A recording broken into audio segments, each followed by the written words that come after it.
L'association Picha a tenu un point de presse mardi 4 octobre pour annoncer le début de la 7e édition de la Biennale de Lubumbashi. Cette activité culturelle se déroulera sous le thème de la toxicité environnementale.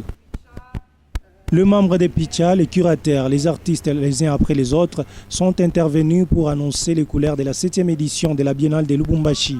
Une activité culturelle qui débutera le 6 octobre au cours de laquelle les artistes internationaux qu'internationaux auront un discours du regard sur l'environnement louchois qui tend à faire preuve de toxicité à plusieurs ramifications. Quoi de mieux que de vous restituer aujourd'hui, de nous mettre devant vous pour finalement nous voir en vrai après un échange de beaucoup de mails, un échange de beaucoup d'écriture et voilà, des psychoses sont passées par là, tout est beau.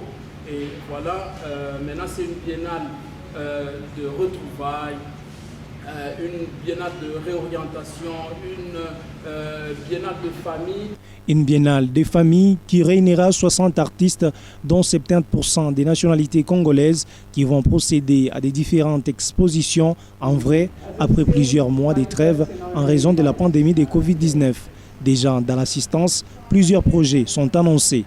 Et le thème fondant de Exit, que c'est le projet que je fais ici, c'est comment on peut mettre au centre de notre vie les plantes pour imaginer la relation avec les terres de Lubumbashi.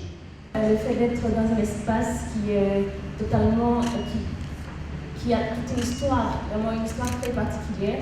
Et comment est-ce que je pense que cet espace par rapport à ce que je suis en train de vouloir partager avec les publics pour cette biennale, il y a cette question de la relation entre l'espace et la relation qui est complexe entre les entités qui existent dans l'espace. La Biennale de Lubumbashi est l'un des dynamiques festivals dédiés à l'art contemporain en Afrique. Picha met sur pied des ateliers afin d'accompagner les artistes.